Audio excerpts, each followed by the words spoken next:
Welcome to the Soul Tribe Podcast.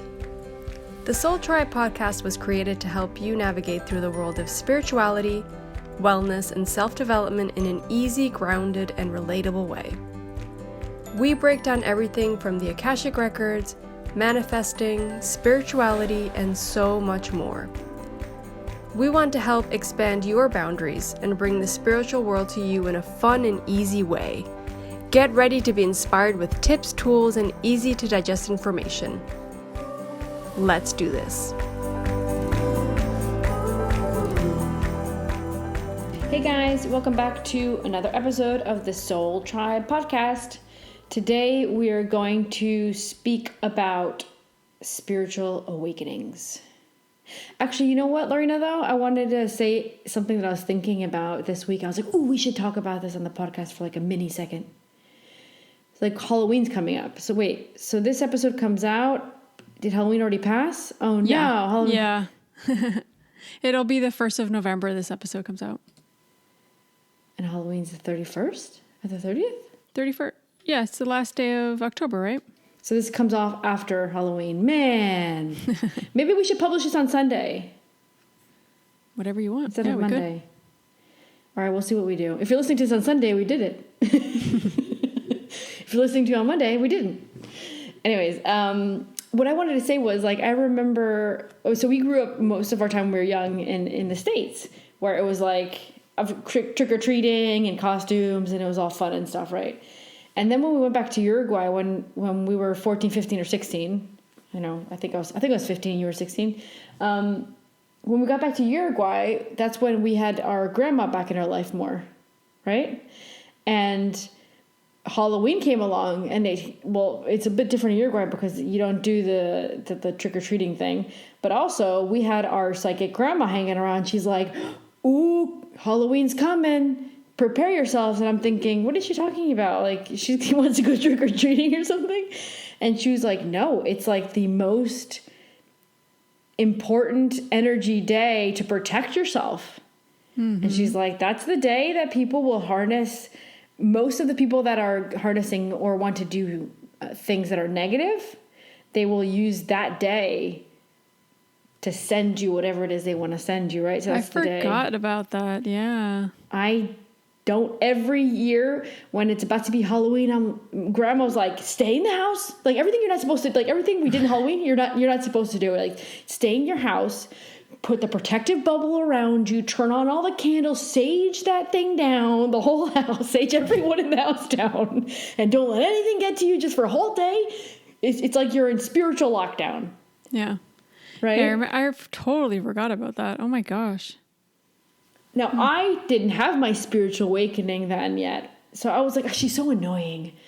And then, like, you take it as negative. I'm like, oh, always negative. Always have to protect yourself from evil. Ugh, they're so annoying. Mom and grandma are so annoying. Yeah. I felt the same way. All the time. I felt like that all the time. And I remember, like, it's funny because now I heard myself in my mind say what I'm about to say. And I'm like, actually, that sounds like my current partner. So I remember I would say to Mom and Grandma, like, God, you guys, everything's always had to be spirituality all the time. There's got to be always something about spiritual. There's always something energetic. Like, come on, can't something just be? I would get so angry about it. Yeah. And now I'm Mom and Grandma. and Sanders like me before. Yeah, it's funny, isn't it? Like how things change, you know? And to me, like, even when we were growing up, I guess this is really good to talk about because when we talk about spiritual awakening and stuff, right? Yeah. But growing up, I remember, we always talk about how Mom was a huge influence for us spiritually and kind of waking up to all of this. But at the same time, I resisted it so much. Oh my God. It was like, it's annoying, all the steps to everything. And even opening my own Akashic Records, I was like, oh my God, I have to say an opening verse and like put an intention. It just felt like so much. All the time? Like, yeah. Seriously? Like, come on. I don't know. I didn't connect with it at all when we were younger. No, I hated it. Like, there were things that I did connect with, I guess, but I still didn't fully go into it like I do now. And I believe and I, and I help it support me. Like, all this spirituality like supports me in a lot of ways. And it's allowed me to follow my purpose and mission. And it's funny, sometimes those things that we most resist are those things that we're going to end up doing, or that we love, or that become part of our purpose or mission. It's kind of insane.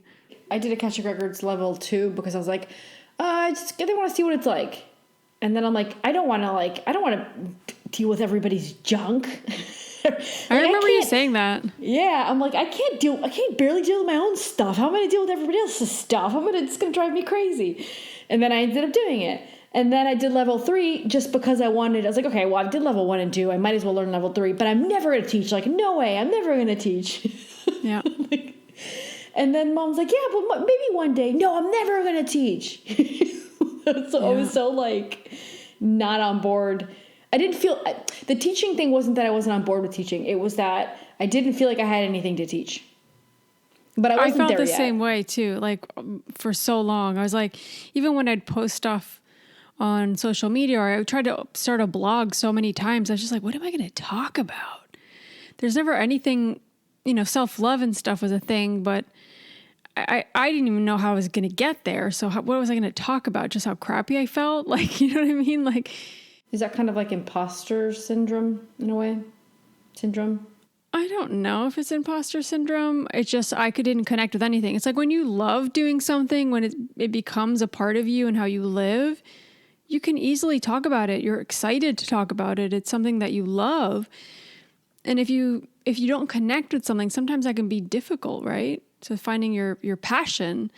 And some people ask that within readings. I'm like, sometimes you have to allow yourself to feel that, because if you don't allow yourself to experiment and to do and to make mistakes, and it'll be difficult. Like if I had not listened to that message of, you need to read the Akashic Records for other people, or you need to really work on yourself and start to love yourself fully, I wouldn't have gotten from one step to the next. It doesn't just come because it comes. It comes when you're ready, and you have to be ready for it. So that means you have to do the work sometimes, not always.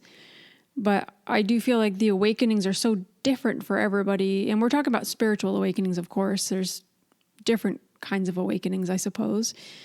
But with spirituality, for me, it was completely linked to my self-love. And I had a bumpy ride. It was difficult. And I had to really buckle down for over a year and a half, I want to say, where I was, doing a lot of things to go deep, to see my shadows. I'm still working on that. But, that's what got me to my spiritual awakening and fully feeling like I was capable of channeling and receiving.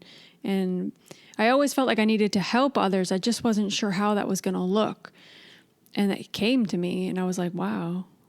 For you, we've talked about your spiritual awakening several times on the podcast, and it's very different from mine, right? I was all into that ghost stuff even before it was a thing. Because nowadays there's a bunch of ghost hunter shows. It's a thing now. It's normal for people to be into it. But I remember the first time I got my library card in New York, I asked mom to drive me. We had finished school. I think after eating something, I was like, Mom, can you drive me to the library? And then can you just pick me up later? And I spent hours alone, looking for books. And I remember picking up 3 books. I don't remember the third book, but I remember one was about telepathy, and the other one was about ghosts. And the third one I can't remember. I remember you watching all those shows and being really into it. I was like, what the heck's going on here? What shows? There was haunted shows. I don't remember the names, but where people would go in and analyze a house or try to connect with the spirits and cleanse the house or something. I don't remember, but I remember I was not into that at all. I thought it was kind of scary. I was into it. And I had a lot of experiences with friends, when we do sleepovers, where weird things would happen sometimes. Yeah. Can I tell one of the stories? This is when I was much older, when I was living in Uruguay. So I was in my 20-something. We were in college. Was it the TV thing? No, the lamp. The lamp. I don't remember that. This is with my friend Stephanie. So Stephanie and I were in college together, and so on the weekends she had a house where our parents have a house, so she would be in the same town on the weekends. Like we'd get away there. It's like a beach town where our parents live, and I was studying in college in the capital. So Stephanie had a house actually pretty close to our house, so it was really convenient. We'd spend the whole week at college together, and then on the weekends she would stay at her parents' house. I was at our parents' house, and then we would get together on the weekends and sometimes go to clubs or whatever. But when the winter hit, we wouldn't really want to go out too much, and so usually what we would do is she was usually alone at the house because her parents wouldn't go for every weekend. So usually we were alone at the house, so it was really convenient because we just go and watch TV. Sometimes we watch TV till like 5 a.m. Like it's like, but it was just on in the background. We'd talk for hours about life or whatever. And so one day we were just sitting there, and we literally were just having a cup of tea or something, and we were just talking. The TV wasn't on, but we were just talking, and her back was towards a lamp. Like the table was behind her, and I was leaning, so my body was facing her because I was listening to her story, and she was facing forward. So I could see the lamp behind her. And she's talking, and then the lamp switches on. Like, and she's not talking about anything weird. It's just a conversation. I remember just being a normal conversation. And the lamp turns on, and she sees my face, because my face, like the expression on my face is like, you know something's up. Like, yeah. And she looks at me, and she goes, "What?" And I said, the lamp just turned on its own, and she turns around, it turns off as soon as she moves her head. What? And she says, stop. Yeah. And she starts going, "Stop, all right? You're just trying to scare me, and you know I'm staying here tonight alone, and you're trying to be funny about it." I was like, "Oh my God, no, I swear to God, the lamp turned on. I swear to God. And the second you turned around, it turned off. I swear to God." And she's like, "I'm on to you. You're joking around. I know it. Don't freak me out, because you have to sleep here with me if you freak me out." She's like, "I'm not sleeping alone." And so I was like, okay, whatever. That was, I guess it was like, circuit or something weird happened. Who knows? So, but she keeps talking. And it happens again, Lorena, a second time. And I go, turn around. And she turns around. It turns off as soon as she turns around. And she goes, "Stop, it's not funny." I'm like, "I swear to God, I'm not making this up. You have to believe me." You gotta get a video of it. It gets worse. It doesn't end there. She gets up, unplugs the lamp, shows it to me, and she goes, "You're not going to mess around with it anymore, all right?" And she puts the unplugged in cable on the floor, right? So it's on the floor. It's not plugged in. The lamp's not plugged in anymore. And she sits back down, and I'm like, I'm freaking out because she's not believing me. And I'm thinking, what's up here? What's going on? And then she keeps talking, and it happens again, Lorena. And I don't say anything. I grab her head and I twist it. And the second I twist her head, she sees it. Boom, it turns off again. And we both went, "Oh my God. And we ran outside, and it's freezing outside. We ran outside, and the neighbor came to see if we were okay, because the neighbor knew that we were alone. And the neighbor crosses over and goes, "What's wrong? I'm like, "There's a ghost in the house. And we're freaking out. Out. Yeah. And then she told me that, and then I didn't know these stories before that had happened. And then the rest of the night was us outside. We didn't go inside the house. We grabbed a blanket with our tea, and we sat outside in the freezing in our blankets. And we kept talking about what just happened. And she started talking about all the experiences she had. So this wasn't like the first time? No, apparently the house had things like that before. It wasn't the first time. Wow. So I was like, wow. But I mean, they manipulated the light without it being plugged in. Wow. That is creepy. Like, I don't know how they do that, but wow. What? I wonder what they wanted to say to her, or like what they were trying to prove. I think she still has some issues in that house. They still have the same house. And she said before, like once when her boyfriend was sleeping over, this was like years later, her boyfriend sleeping over, and she said one day that they both realized that somebody was standing at the end of the bed. And when one of them managed to go over and turn on the light, there was nothing. But they both woke up feeling like someone was looking at them, and it's like they saw the presence there somehow. That's when the light switches on, there's nothing there, and they were both like freaking out. These are the kind of experiences you have. Like you've had these forever, and I think they push you to really. In a way, I think it is get spiritually awaken, or to see life in a different way, or realize that everything's not just 3D. That stuff doesn't happen to me. Like that's very different for me. You've never had any ghost experience whatsoever? Yeah. When I was in Colorado in a hotel. I felt the presence of something there, but it wasn't like a light switching on or off. It was just like this cold feeling. I was like, oh my God, something's here. I never feel that. Like I'm never freaked out. It was like a safe hotel. It was huge. It was like like a nice hotel, right? But it's like more of a knowing. Like I knew something was there. I don't know how to explain it. It's weird, but you have more in your face. Like your stuff is more in your face. You can't ignore it. You have to like deal with it. You have to look at it. For me, it's more subtle. I think it's funny because I'm the one that has more experiences, yet you're the one that's called the mediumship, and I'm the one that's like, nope. Like, no. I like the mediumship stuff, but more within the emotional realm, if that makes sense. Like I want to help people emotionally through it. Yeah. Not so much like because I'm attracted to speaking to spirits or ones that have passed. Like to me, it's more treating the person that's here, still incarnated, and being able to help them, if that makes sense. I'm sure people do this for different reasons, but for me, it's always more on the emotional end and helping people find closure and understanding situations or why things happened, it goes more along those lines. But I don't know, your spiritual awakening has been pretty traumatic, I want to say, at moments, like very, very eye-opening. That you don't have space to say, I'll ignore it. It's, I have to deal with this. I have to look at this. There's changes I need to make. And there's a few people that have been on the podcast that this really reminds me of, like Ann Bayford, I don't remember if like Laura Lee. Laura Lee talked about an angel showing up, and then Anna Bayford was talking about how she had like the NDE. Yeah. Right. Yeah. Yeah, and then Foster got struck by lightning like 3 times, right? Yeah. And these are people that are have dedicated their lives to doing very spiritual and healing things, right? Yeah. And I don't think this always needs to go down this way. I also feel like many people that we personally know that we've kind of been friends with or have been in our lives that have had awakenings, not necessarily spiritual, but through really tough experiences that they've had to awaken to, I don't know, becoming more grounded or to, loving themselves more or to like really realizing what the meaning of life is. That could also be spiritual in its own way. It doesn't mean you're going to work in the spiritual realm, but it's all bringing you towards becoming more connected to yourself and your purpose here.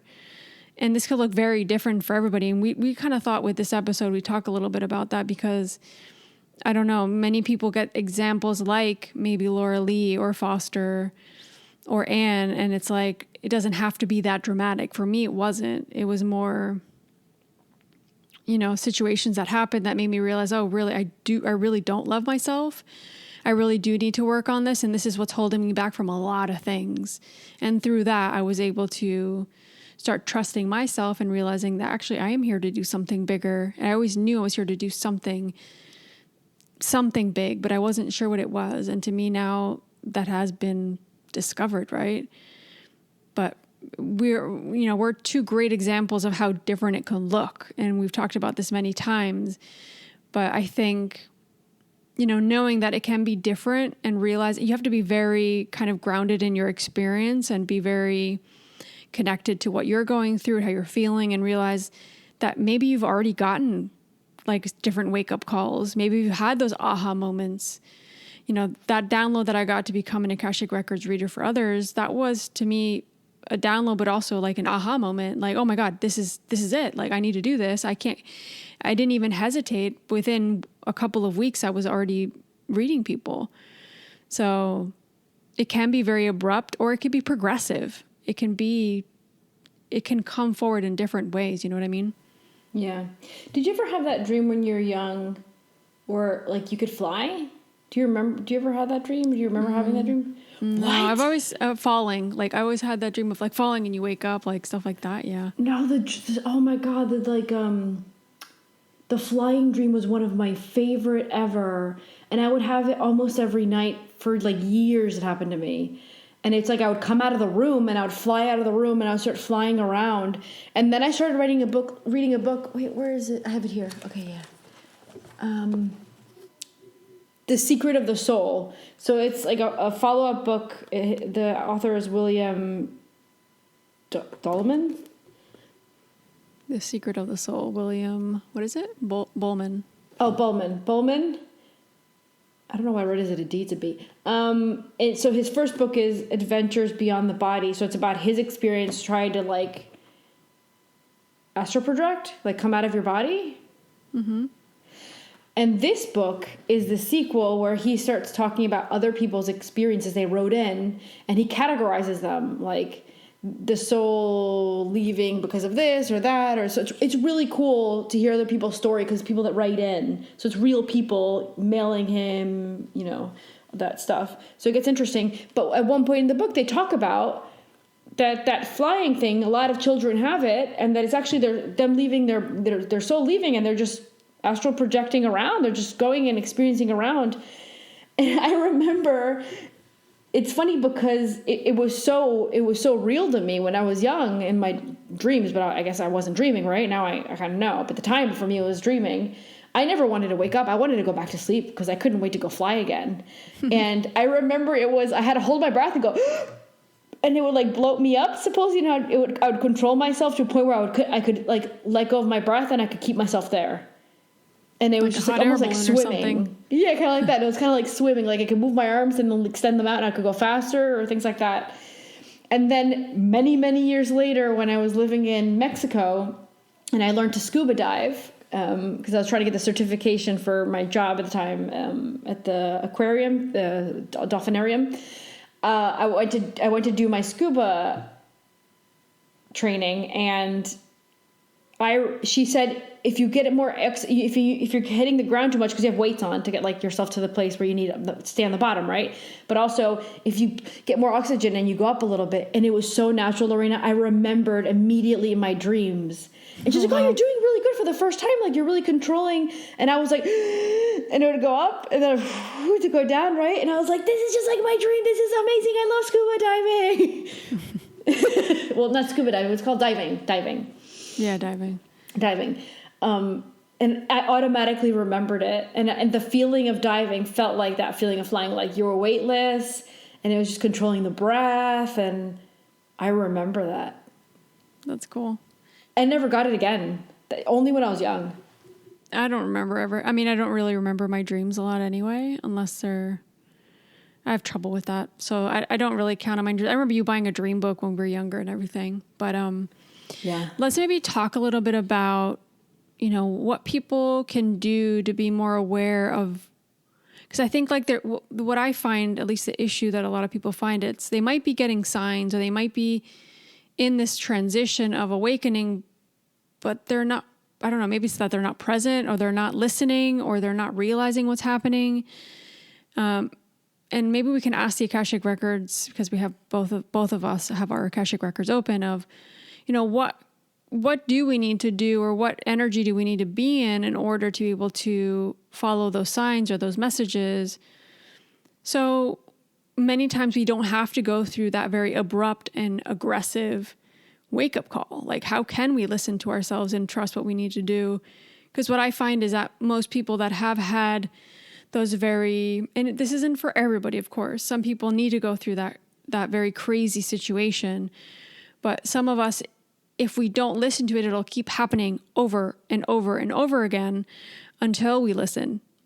Hopefully we listen, we use our free will to listen and to actually make those changes and to like course correct.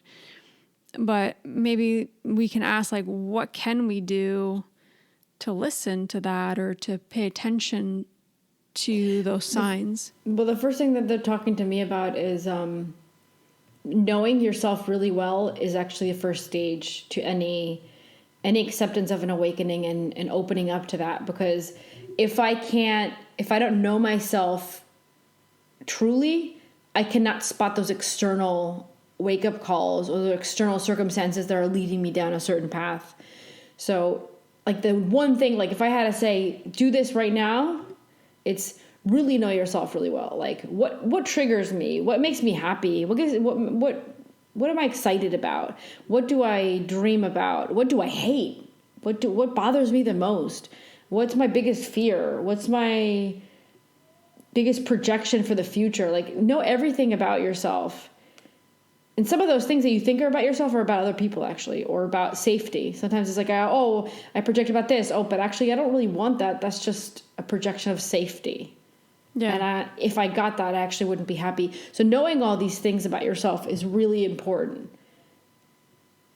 Yeah. So that you can align with everything else that's coming into your life that could be some sort of a, hey, wake up, look over here. Oh, spot this over here. Like if I had that experience again with my friend, it would have gone a little different, because I was in college, I was all over the place. So we were freaking out. But if we had both been in a good place and that was happening, we actually could have taken it really differently. And we could have even tried to kind of figure out what is it, what's communicating. And it could have been a kind of a door to open up to a new, they're saying like a new reality, but because it's not that it's a reality. The way they're saying reality is because I wasn't accepting that as something that lives with us, because it is. It's here. Everything's here. We talk about like dimensions, like, oh, the fifth dimension and the seventh dimension, and we always, I even say, because it's easier to refer to up there, like I'm going to go connect up there with that library over there, right? It's actually not up there. It's overlapped on top of each other, actually. So it's not like externally somewhere else. Like you're here and we're living in 3D, and 4D can be passing by in your living room, but you just don't sense it. Yeah. It's the frequency we're in that allows us to connect and for it to feel closer, or for us to receive from there. You know what it reminds me of? That they were just, the way they were showing it to me, you know what it reminds me of? Do you remember the movie The Others with Nicole Kidman? I don't think I actually watched that movie. I remember I watched it, and when I realized at the end, I'm like, whoa, that's amazing. I didn't expect. Oh, I hope I'm not giving any spoiler alerts, actually. Should I say it? Okay, if you haven't watched the movie, guys, fast forward a few minutes. So I don't want to ruin it for you, because it's a really good ending. Okay.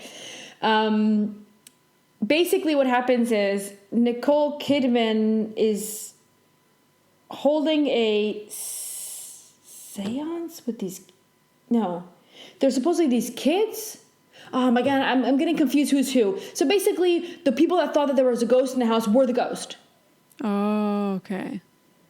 They were the ghost of the house, and they were in somebody else's house, but they thought the other ones who were interrupting the process were the ghosts. What? That's them. A cool idea. Okay. Get it? Yeah. Hopefully anybody that didn't watch is jumping in later after this. That's good, because that goes to show that our perception plays a huge role in all this. So what I was going to say with that question that we asked the Akashic Records is emotions and perception, right? How are we perceiving the world that we're living in? And how are we allowing it to connect with us? So for me, I always felt so disconnected from myself, from spirituality, and I never allowed it to be a possibility. So being able to open our perspective or perception of how we're living, what we see, what we believe, what we don't believe.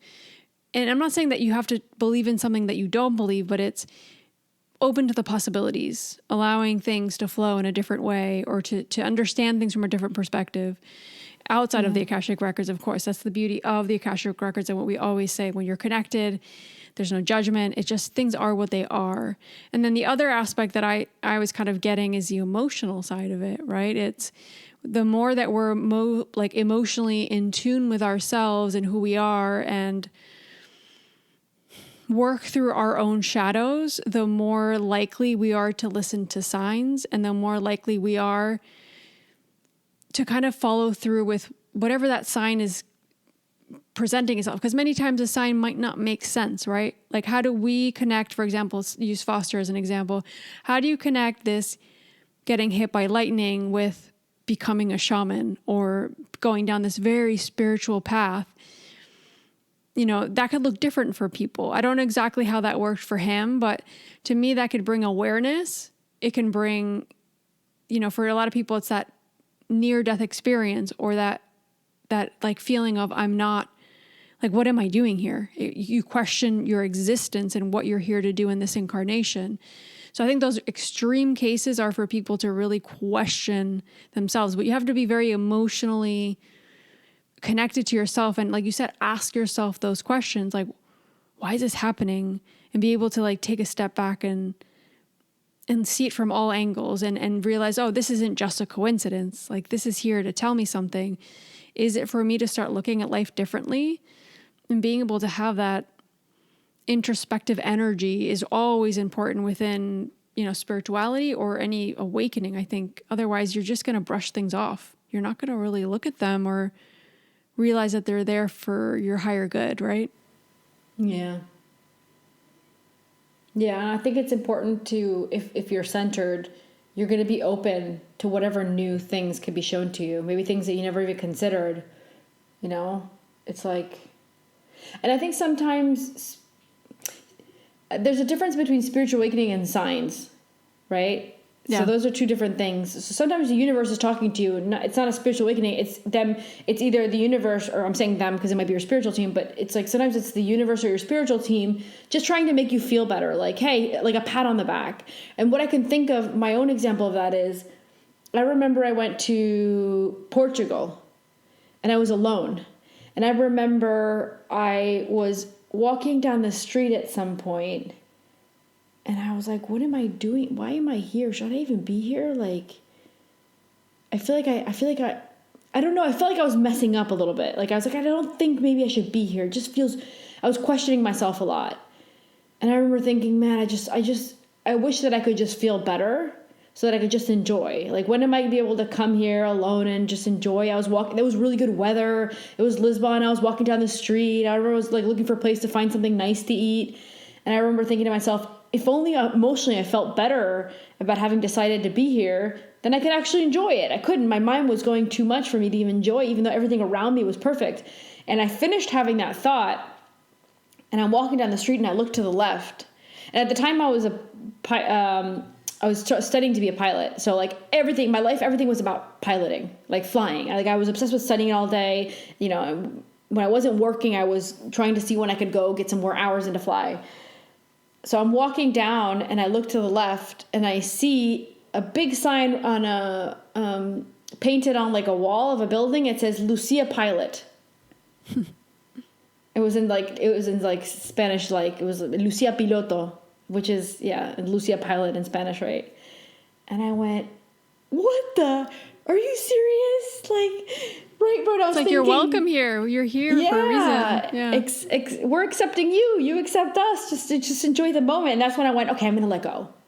Yeah. Like, that's it. I have to let go. That's it. Like, I can't think that I'm making mistakes all the time. And also because I had like scraped a lot of money. Like, I had to scrape money to get there. Like, it's not like I was like, oh, I'm going to buy a ticket. I'm going to go enjoy. And it was really hard for me to get there. And then I was like, I don't know if I should have spent this money and be here right now. Like, I was really doubting.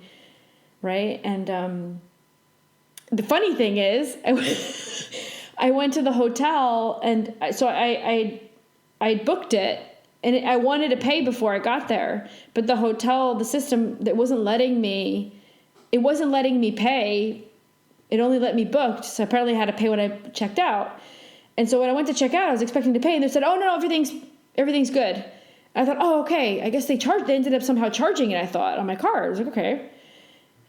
And when I left, and then I realized, I looked at my account and everything. I was like, no, they never charged me. Weird. The hotel never charged me.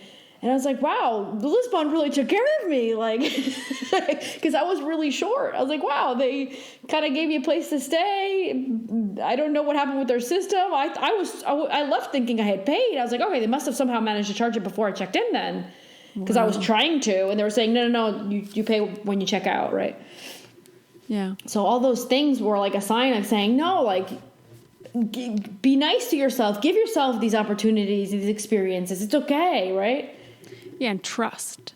Like And fully trust the signs or the awakenings or the path that you need to take. And I know that's like the hardest part of anything, because our ego will kick in. We'll start doing this internal dance of ideas and what can go wrong and why you shouldn't enjoy yourself and overthinking things. It's so easy. Like it's easy for us to go down that path unless you've trained yourself to become present. So that's another thing I was going to say, like, become as present as you can with any moment. If that's through meditation, breath work, I don't know, maybe you have some kind of your own little routine that you have that helps you ground and become present. And I think that's when we can start to listen to that internal voice, our intuition, telling us what we need to do and what we're here to do. And I think that's when the passions arise. That's when the awakenings arise. And for us, it's spiritually linked, right? We're actually doing readings for people. We're doing this podcast. For others, that might be through art. That might be through dance. That might be through communication and the things that you talk about. Or maybe you're a teacher and people need you in that field for whatever reason. We're all here to do different things, but that in itself could also be a spiritual awakening for you, because it's fulfilling your purpose and mission. But we need to trust it and also get the heck out of our own heads, because that's when we're going to start going down this path of ego, this path of, well, I'm doing what I have to do, or this is what I should do. Like you were saying, you weren't living your life. You realize there were things that, like, because you were mentioning some of the things that people do, right? Are you actually doing what you're doing because you want to do it and it makes you happy? Or are you doing it because that's what you're supposed to do, or what's expected of you? And I think when we're in that energy, it's going to be really difficult to awaken. It's going to be difficult to go down our own path and, fulfill our purpose and mission. And things will constantly get in the way.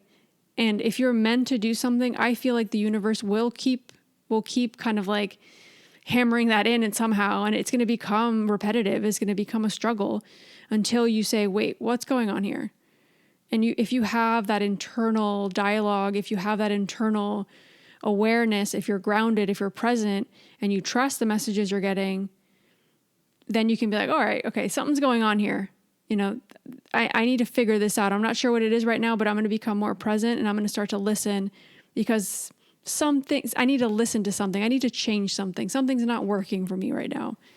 Yeah. And usually it'll be linked to those difficult situations for many.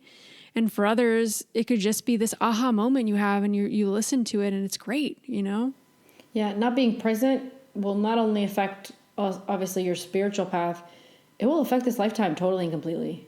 Yep. Like, you'll miss out, probably, things can happen, like you miss on opportunities, you miss on a huge chunk of your life where it actually wasn't that bad, but you were too busy thinking about something else that you made it worse, and you just didn't enjoy it.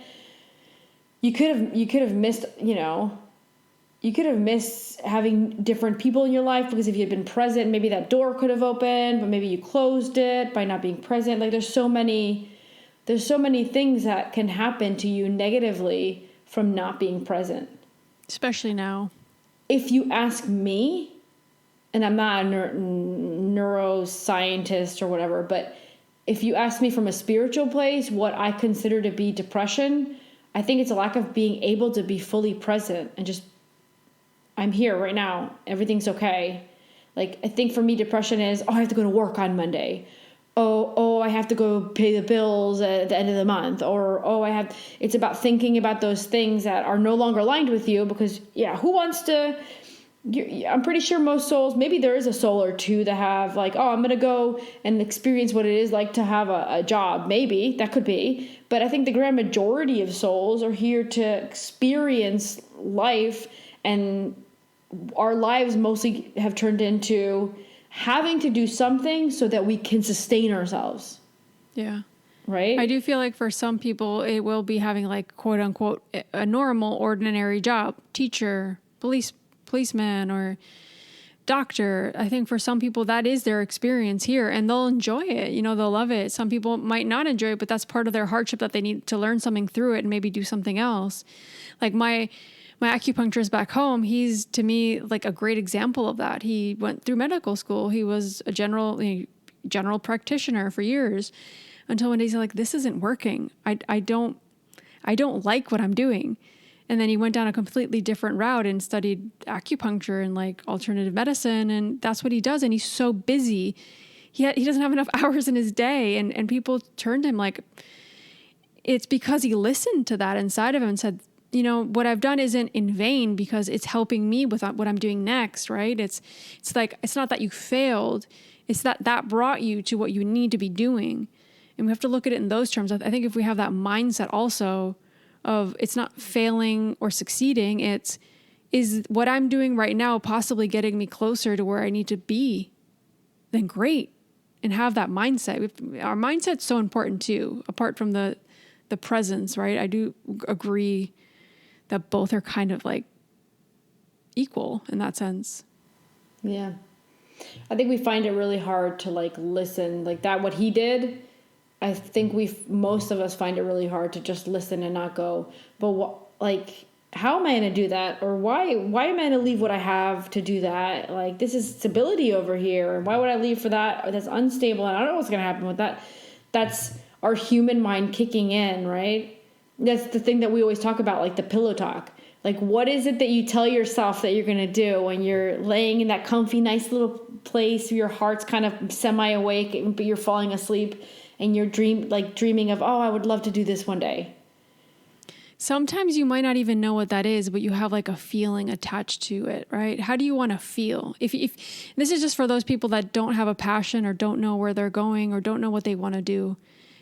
Is there an area, like for me, I knew I wanted to do something where I was helping people. I knew it had something to do with audio or video, like the podcast. I didn't realize what that was going to be. And that's why I studied all that stuff and graphic design.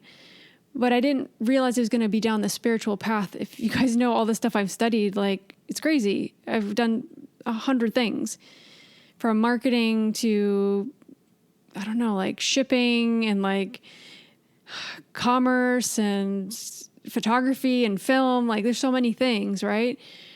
But I think if I had only just focused on the feeling I wanted to have at the end of each day or when I woke up, then I wouldn't have focused so much on the ego side of it, of what do I want to accomplish, or what's that goal, or what do I want to, like, how will people see me? You know what I mean? It's completely outside of that. And I think for a lot of people, and I don't recall exactly my acupuncturist story, I just remember him telling me, because we talked a lot about purpose and mission and stuff when I would have my sessions with him. That's really nice that you could talk to him about that. He was like kind of like a therapist, yeah. And he'd ask me a lot of questions and he'd make me really go inward and be like, you need to chew on that. You need to really go inward and like ask yourself these questions and stop being so hard on yourself. Because to me, that was a point in my life when I was seeing him more regularly back home that I was really doubting what I was supposed to be doing here. And like, why am I even here? Like, what's the point of being here, you know? And I remember him telling his story and it really clicked for me. And I still remember it, of course, because I'm mentioning it here. And him saying like he just hated waking up in the morning. Like that to him was his wake up call, right? Like, yeah, you're so miserable. Thinking Sunday, oh, tomorrow's Monday. I remember hating that so much. Yeah, you're so miserable that you have no choice but to do something different and to bet on that thing that you're feeling pulled towards. For him, it was acupuncture.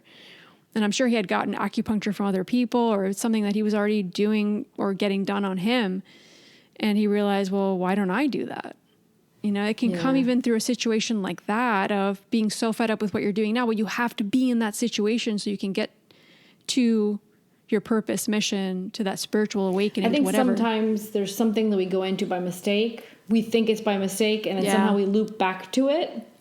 Mm-hmm. The example I can think of that is, I don't know, like, people from all over around the world listen to the podcast, so I don't know how it is in other countries.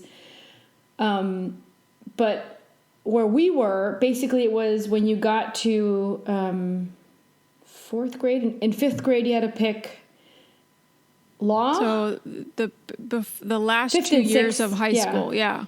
The last 2 years of high school. So before you went into your second to last year of high school, you had to pick like an orientation. Yeah. Like, are you going to pick this or that? Or so it was law. It was hard. It was biology, or it was architecture, I think it was. Something like that, yeah. Yeah. And so you picked law. It's like sociology, law. It's like all like literature and philosophy and psychology, stuff like that, yeah. I was convinced that I wanted to do oceanography, so I went into biology. I always thought that was weird. I was like, why is she doing that? That seems like the hard... I tried to pick the one that I thought was easiest. That's what I picked. I said, biology, that's easy. I was like, law, I got to study the law. That's hard. I was like, architecture, I got to figure out numbers. I'm sticking with biology. Wasn't law. It was more like... Derechos humanos. So, no, it was like history and sociology. No, derecho cívica. What was it called? Like civics. I don't remember, but it's like civic stuff. I don't know. And geography or something like that. I don't know. It was like a bunch of stuff. You had a whole class where you were like studying civics and stuff. And for me, that was Chinese. My Spanish wasn't that great still. And I was like, what is she, like she was speaking words. I'm like, what are those words she's speaking? What is she saying? Like, I remember not understanding a word the teacher was saying when she was reading out of the book.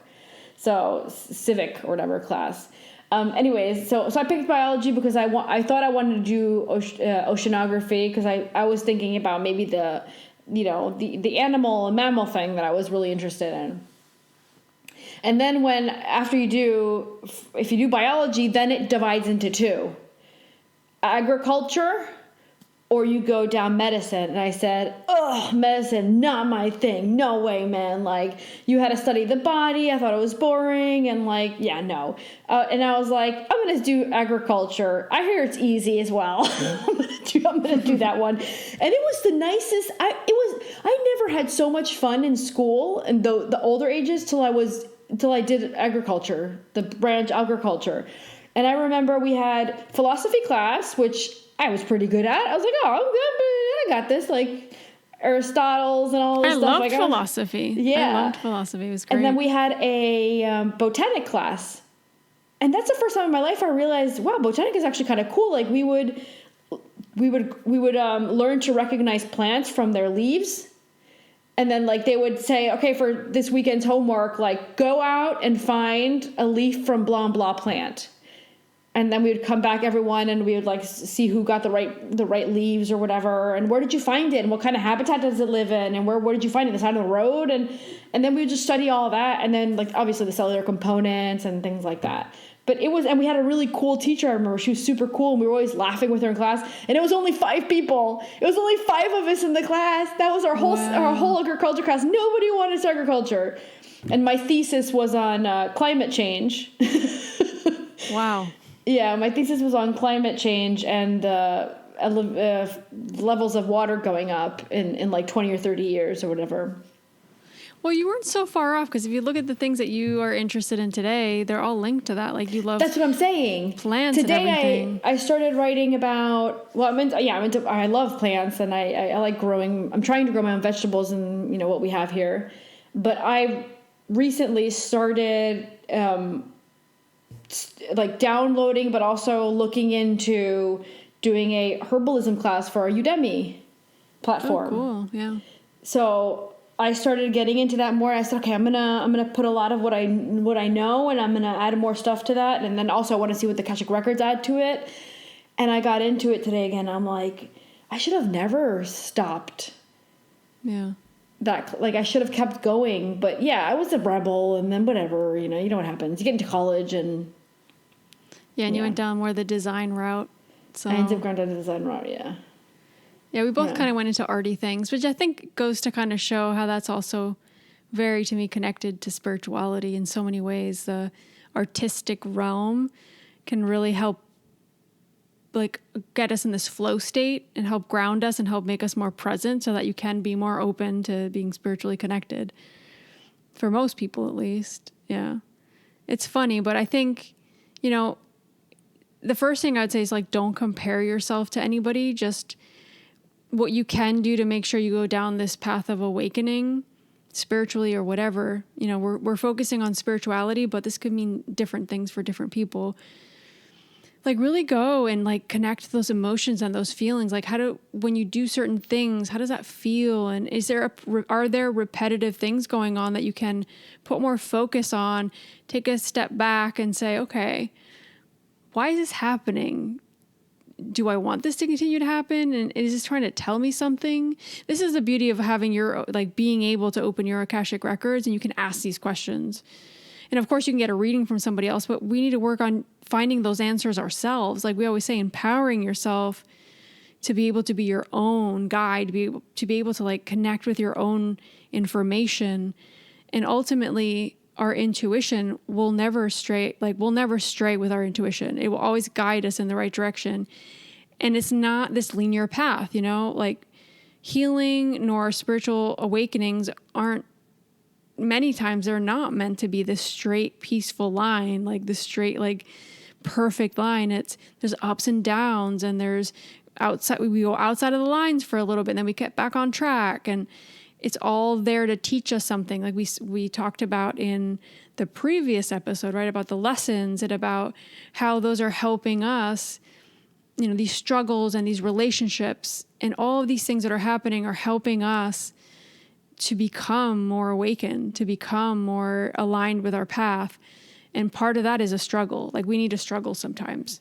And the more we can embrace that and not try to push it away or ignore it or pretend like it doesn't matter, it does, because that's teaching us something, and it's going to help us become stronger and more empowered and to decide and to do what we need to do in this life. It's only our path, right? Yeah, and only we know, because if you start listening to everyone's opinion around you, you're definitely going to make the wrong decision. Oh, yeah. It just needs to be what you feel and you know is what you need to do. Because what you're here to do and what you're going to be good at or happy doing, it might not make sense to someone else. Might not make sense to anybody. Yeah, exactly, yeah. Yeah. So, but you know it makes you happy, and you feel within yourself that every ounce of you is telling you that there's, even though your ego might get involved, right, and tell you, oh my gosh, what are you doing, girl? Or what are you doing? Like, you have to trust that feeling inside of you and your intuition. Your ego's always going to be there. You're always going to be having to kind of dance around with your ego. That's part of this human experience. But the moment we can become more grounded within ourselves and become more present, the ego won't take over. We'll make the decisions for our higher good, for our purpose and mission. I remember I used to say, because everyone always thought I was weird, even you, right? And I remember I used to say, I'm so sane, I seem crazy. What was it the other day I heard that all the biggest geniuses of the world were considered crazy? And yeah. I turned and looked at Sandra. I said, Sandra, I'm a genius. This whole time, I was just a genius. And nobody even realized it. I didn't even realize it. Yeah. I don't know. Imagine how they felt. Imagine how like Albert Einstein felt when he discovered all this stuff, and everyone's like, what is this quack talking about? Yeah. Right? Like, well, that's where you need to be so secure in yourself. And like you were saying, work on yourself. You need to work on yourself first, because it'll be easy for anybody to sidetrack you. And also if you're like super sure about who you are, you're like, they can call me whatever they want. Like, I know who I am. I know what I'm doing, and I'm content with where I am. That's all that really matters. Exactly. Yeah. And I think more and more people are going to be living that reality, because things need to change a lot. You know, we've talked about this in previous episodes, and we'll get more into this probably in the prediction episode that's coming up next month. Well, actually it's going to be this month in a couple episodes. But, you know, things need to change. Things need to change a lot. And what is normal now might not be normal in a year or 2 or 5. So we really need to keep adapting and flowing, because things are going to quickly change, I think, just moving forward in the next few years. And the more adaptive and the more flowing we can be with our energy and our mindset and our emotions, and being able to just go through the motions with things in a healthy way, the quicker we're going to get through things, the quicker we're going to make decisions, and the quicker we're going to, just live peacefully. I feel like everything's pulling us to this place of feeling unbalanced and feeling stressed and feeling out of it, you know? Yeah. So Is that how Yeah. you're feeling? You're feeling stressed, and are you feeling that, or are you just saying in general? I don't. I think in general, a lot of people, I don't know if it's the fear, if it's everything's just constantly changing. And a lot of us are like, as humans, our ego wants to know what's going to happen. We don't want to feel like we're in danger, right? So this is where the spirituality is so important. We've been talking about this for so long. The more we can connect with ourselves, empower ourselves, the better we're going to ride all this out. We literally have to ride this like a wave. And I'm saying that, and that gives me a lot of fear because I'm terrified of waves and surfing. But we need to ride these waves out. And in the best way possible. Like, it's not just surviving. It's how can I thrive through all of this without feeling, completely lost and drained of energy. It's tricky. It's really tricky. I don't feel stressed. I feel, for me, decisions are hard because I think I'm very rational in a lot of ways, yet I'm more and more listening to my intuition. But to me, making big decisions is hard, like I see everything that could go right, everything that could go wrong. And, I like being in this secure little bubble. It's funny because your about that. struggle is the contrary to my struggle. My struggle is not taking that impulsive, different path and go, oh, let me go over here now. Let me do this now. Like, I'm constantly now trying to not do that. Yeah. It's funny because I think in many ways we help each other balance that out sometimes. Like, I'll talk you out of things or tell you, okay, wait, why do you want to do this? Like, ask yourself these questions. My response is usually, but why not? Why are you holding yourself back? It's like, well, yeah, you're gonna right. do it anyways. Yeah, exactly. Might as well get it done now. It's going to happen eventually. So yeah, it's funny how sometimes we'll have people like that in our lives, be it like a sibling in our case, but it could be a partner. It could be your mom, your dad. It's like the two souls came together on the other side and said, dude, I got a great idea. Let's make one of us super impulsive and let's make the other one totally prone to change. Genius. Let's get them together. Yeah. Yeah, I think that's interesting. Also, I mean, you have to be very self-aware to be able to realize that about yourself too, and realize that you have that energy. I don't think like 10 years ago you would have said that. This is just the way I am. You know what I mean? And now you're more aware of it to the point that you can say, is this decision coming? Me being Sagittarius. Yeah. Or is it me really following my desires and knowing this is for my higher good? And maybe I can just wait a couple of weeks before I make this decision, Yeah. I think you've gotten better at it, but I think your essence is doing that. So it's like, we need to also honor who we are and how we're here to show up, because that's how, for you, a lot of good things happen, right? And a lot of lessons come through that way. And for me, it's the opposite. And there's days where I'll have really bad, like there's times where I'll have bad days where I'll be like, I remember one day Sandra was working from home and he noticed my mood was like, he's like, he looks at me, he's like, what's wrong with you? I'm like, I can't take it anymore. What is this? I'm going to die in this town. I'm going to be here forever. I'm going to die and accomplish nothing. I'm in the same place. You need change. I need change. Like if my life is the exact same thing for 4 or 5 years in a row, I feel like I'm about to die. I'm like, oh my God, get me out of this box. Yeah. I'm surprised still, like, that you've been so stable. I mean, I think the pandemic's made us all kind of go inward a little bit more, like we were saying. So it's helped you maybe learn that lesson of, okay, I know I need change, but how can I create that within my environment that I have here without having to do these crazy things, right? Like move country right away, or that's your energy though. You can't deny that. Denying that's like denying yourself to breathe. It's just who you are. It drives me a little crazy. But that's being self-aware. So each and everybody that's listening now, it's how do you work? What environment? How do you thrive? And how can you create more of that? And within that, are there signs telling you that you need to make a change? Be it because you're more like me or more like Lucia. Like, I think just us talking about this makes you realize, like, it's not about the things that are wrong or right about you. It's, this is my personality. This is how I show up. There's things I can change, of course, and things I can work on. Let me choose the ones I work on. You don't have to work on everything at once. And how do I keep becoming more present and realizing who I am? And how can I better show up? Only we can question that and allow ourselves to make those changes. And they don't have to be these ridiculously absurd changes. They can be very subtle ones that we make just internally that help us awaken each day a little bit more. And I think, we always talk about everybody wants things now. Like even when we do the courses, it's like, I want to channel perfectly now. It's like, well, sometimes it takes practice.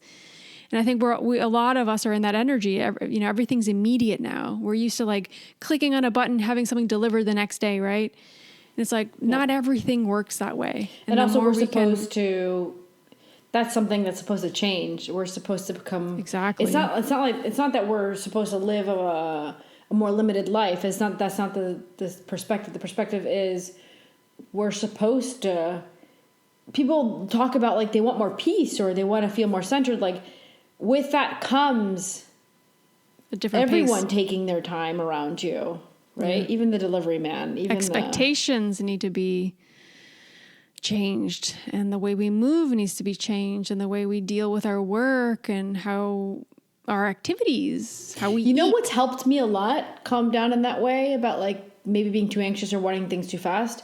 Planting, actually. Oh yeah. You plant a seed, you gotta wait for that thing to grow, man. Like I've had my eggplant here, my eggplant plant, it's pretty big now, and it's almost a year and I still have no eggplants from it. And every morning I go to, I'm like, so when are you gonna like give me the goods, man? Like I'm waiting. That's a good point. Right? Yeah. That's a good point. So, planting has actually helped me a lot, and then when I wake up, and it's kind of nice because I planted these new seeds for pepper and tomato, like pot size, so I can do them inside because my plants outside with the cold and the weird weather this year, it's been dying. Yeah. And I went to look at it today, and there were little tiny little sprouts, and I was like, oh, they're already growing, wow, babies. Yeah, it's been 3 weeks or 2 weeks for those. That's great. So it's like it actually has this nice feeling to it when like you have to wait for something when it finally is there. It's like, oh, look, it's coming. That's a good point. I think the more we can do things like that, the more that we're going to become more patient with ourselves in the process of life. And sometimes it won't look like that. Like we were saying, for some people, there are these spiritual awakenings that need to be very quick. They need to be very abrupt because either they're not listening, they're not paying attention to the signs, they're trying to ignore them, they're resisting it, or that's just the process that they need to go through because of their personality or what they're here to live. Realize where you stand within that, right? And how have things manifested in your life? Is it a process? Is it usually very abrupt? And how would that look for you? And I'm sure each and every one of you have like a different story of this spiritual awakening, which I think is beautiful. But honor that story and realize that can continue to be your wake up and continue to be your spiritual awakening. Yeah. It might be that same process over and over again, right? Yeah. So do you want to add anything else before we sign off? No, I think that's a very good wrap up to the episode. Amazing. So quick reminders before we go. We're still doing the podcast help. So if anybody's interested in assistance with their podcast, either starting a podcast, editing a podcast, just organizing yourselves with a podcast, or just getting together a concept, feel free to email us. We'll put the information on the show notes, but you can email us at soultribepodcast@gmail.com. As well, we still have spots left for our November Akashic Records Level 2 course. So this is a course that teaches you to open Akashic Records for other people. So this is going to be the last Zoom course we do this year. We still have not put together the dates for 2022. So if you guys are really thinking about becoming a reader for others, this is your sign. You were talking about signs and wake-up calls. Trust that message that you're getting, and we would love to be on this journey with you. we'll put that information in the show notes, but if you have any questions, feel free to email us at soultribeacademy@gmail.com, and we'll answer any questions you guys have. And I think that's about it. We're looking forward to doing our 2022 predictions. So make sure that if you're not subscribed or following the podcast, that you do, so you don't miss that episode. It's coming up on Monday, the 15th of November. And we will be doing further channeling for 2022. We're going even deeper through our Patreon page. So if you guys are interested in getting more channeling, basically we do like extra episodes each month, plus our own personal channelings. We're going to do actually a live call on Patreon. So we're going to be channeling live for all of our Patreon members. I'm really excited too. So people will send in their questions, but also we'll be able to just answer any on the call. So it'll be a Zoom call. So you'll have to be a Patreon member to be a part of that, or to even watch that video. We won't be sharing that on the podcast. That's going to be just for Patreon members. So that will be happening at the end of November. So you still have time to get in if you want to for this month. And I think that's about it. If you guys have any episode suggestions, always feel free to message us. We always love to hear from you guys. And I think if you guys are on Anchor FM now, you guys can send us voice notes. So feel free to send us any voice notes and messages. Do we know how to respond that anymore? Like, I don't know if we can respond. I think we'd have to do the podcast from the Anchor app. But we can still find a way of posting it or answering it, because we did get back to a few lovely listeners that sent us messages on Anchor FM. Yeah, we did it via the podcast, but we didn't know how to do it on the app. Yeah. No, I don't think you can do it on the app. I don't know. We'll have to look more into it, but we can listen to it. So that might be a really good way to give us feedback on the podcast or any episodes, or just any messages you guys want to send us, anything you resonate with, on any of the episodes. So yeah, so we'll be back next week with a new episode, and I want to send you guys a big hug and love you guys. Bye. Bye guys. Thank you.